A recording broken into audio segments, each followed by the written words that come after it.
Sabanang Dumlang, hello, it's Simply Special here and welcome back to my YouTube channel, but also a special welcome to you if you're joining me here for the very first time. Before we get into this video, allow me to wish y'all a happy Pride Month. Slay, queen, work, hunty, the house down, boots. What am I doing? Happy Pride Month, y'all. Even though I'm not sure when this video will be up, if it will be up early July. I'm gonna try to get it out before Pride Month ends, but if not, I'm recording this during Pride Month, so that has to count for something. Before we get into this conversation, I do want to say, if you're not yet subscribed, please do hit that subscribe button, notification bell. Also give this video a thumbs up if you enjoy it, and let's get into it. So you can tell the title. Today we're going to be discussing homophobia in medicine, and I've been meaning to record this video for weeks now, but just due to life happening, I haven't had the chance to actually sit down and film. And what had it originally inspired this video was a homophobic experience I had at the hospital. But recently, y'all, someone called me while I was recording. Anyways, as I was saying, what has originally inspired this video was a homophobic experience I had at the hospital, but also recently with the first monkeypox case being found in South Africa, there's also been some homophobic sentiments that have been shared in that regard. So without further ado, let's talk about homophobia in medicine. So I think we can't talk about homophobia in medicine without necessarily, without talking about the history, right, of how in the past homophobia was treated as a mental illness. I think in DSM-5, it's only, I can't remember the exact date, because I did research of this video a while ago, but it's only quite recently that homosexuality was removed from the DSM-5. So those of you who don't know what the DSM-5 is, it's basically it's like a diagnostic manual that they use in psychiatry to determine it's basically, it has, how to explain this in simple, it has a different psychiatric conditions, and then it gives it defines them. And so in that book, homosexuality used to be considered a mental illness that used to be treated through various methods. And I do actually talk a bit about that in my podcast episode about conversion therapy. It's titled Ex-Gays and Conversion Therapy. I'll link it down below. And so, as I was talking about, how there was a homophobic experience that happened to me. Basically, it was while I was rotating in surgery. Thank God I'm done. There were actually two incidences. The first one is when I was at the clinic, and a patient came in with I think they had anal warts or something, and then the doctor was just asking them, getting the history, and at some point the doctor asked, it was a male patient, asked the patient, do you have sex with men? And the patient said no, and the doctor was like, good, don't. And that for me, it didn't upset me, I wasn't it didn't trigger me or anything, but I was just like, that's not, no, what do you mean? I think rather than discouraging the patient or saying you shouldn't be having sex with men, because that is homophobic. I'm sorry, there's no other way of framing that. That is homophobic. Rather, you should educate the patient how to have safe sex, right? Those are the conversations that we should be having. And then the second incident was when I was a doctor, I think there was a doctor talk about another patient had anal warts, and that patient was also HIV positive, and the doctor was talking about how HIV is a punishment from God, it's God's judgment, and that triggered me. I'm not gonna lie, that triggered me. That really upset me, because also, when HIV first, was first discovered, that's exactly the things people were saying, right? Because it was associated as a gay disease, and also people were saying it was God's judgment. So that really, I remember even one of my classmates turned to me and said, are you okay? At first I was like, yeah, I'm okay. I was like, actually no. I was like, you know what, I'm going to the bathroom. I just needed to remove myself from that situation. And I remember the funny thing is on that day, that happened in the morning, and then when I came up from the bathroom, literally they're like, which student wants to scrub in for surgery? And no one volunteered.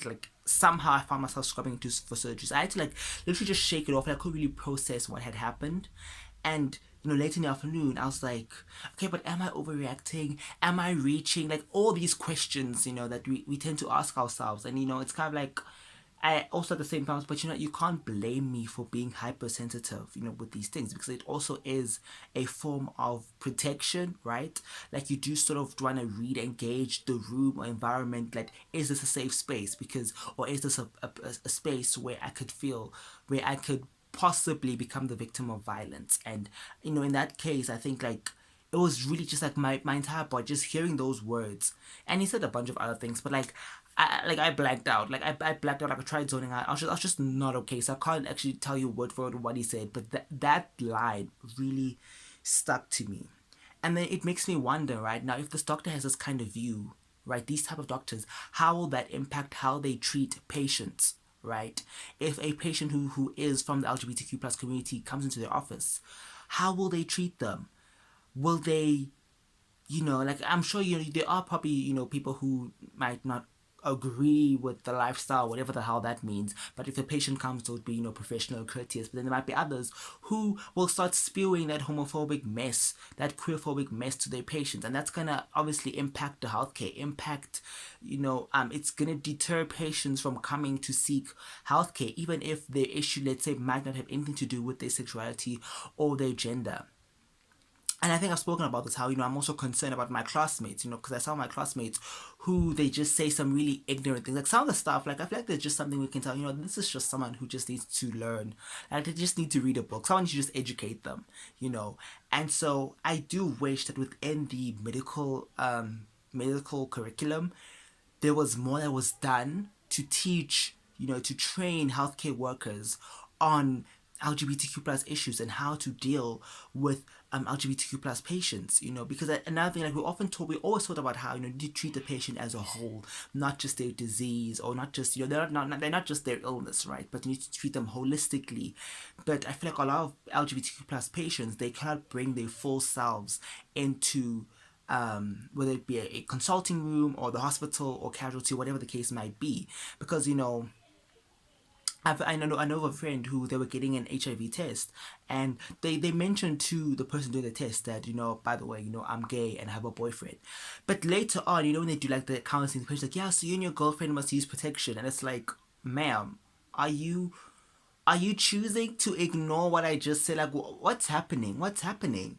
And even I think about how, when I'm wearing, especially when I'm wearing a mask, like if I'm wearing a mask and you can see how my hair is, right? So after I have a mask, I would have sometimes patients will not be sure, like, am I like my gender, right? Especially like I've had, like, sometimes some patients will assume I'm female, they'll be calling me ma'am, whatever, sister, like maybe because I think I'm a nurse when I'm wearing my scrubs. And I actually just remember another incident where I was supposed to present a patient, and then the doctor was like, are you a male or a female?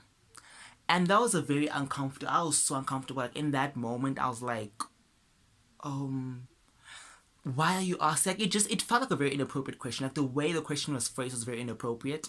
I think it like, I feel like there is, if for example he was asked, like, there is a way of maybe asking someone like, what are your pronouns, like, or what, like, do you have an issue with any gender terms, like, there is a way if you try to be inclusive. But I could tell this is someone who has a very binary view of gender. It's kind of like, now this is not a safe space for me to start, like, coming out and maybe explain, oh no, I'm non-binary and this is what non-binary means and all of that. And I kind of felt like in that moment I had to misgender myself and be like, I'm a male. And I think even, and then he kept saying, what, it just, oh my gosh, oh my gosh, I'm getting triggered just talking about it. Like, I actually had forgotten about that. I just like unearthed a buried memory. But this brings us on to even the issue with the monkeypox, right? Where now they're saying that it is common with men who have sex with men, and that's probably how it was introduced to certain countries. Like, what? What? Like, did we not learn from the HIV and AIDS epidemic what happens if you frame a disease that can affect everyone as just being a gay disease? Like, I saw people on Twitter, people discussing, saying, because now you're gonna have, if like straight men, they contract monkeypox, they might not want to seek healthcare for it, because they're like, okay, they're gonna think I'm gay, because that's what was happening during the HIV and AIDS epidemic, right? If someone contracted HIV, they were like, are you gay? Like, how did you get this disease? Like, you shouldn't be having this disease. And put into context, right now in South Africa, but all over the world, right, hate crimes are on the rise, right? LGBTQ plus people are literally dying.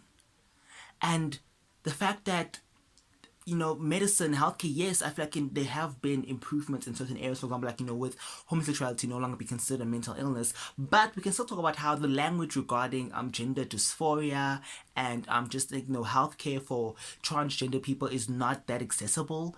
Like, I know of people who've had really horrible experiences because, the doctor, sees like, you don't fit the textbook definition of what it means to be transgender. You don't have gender dysphoria the way the textbook or whatever source they're using.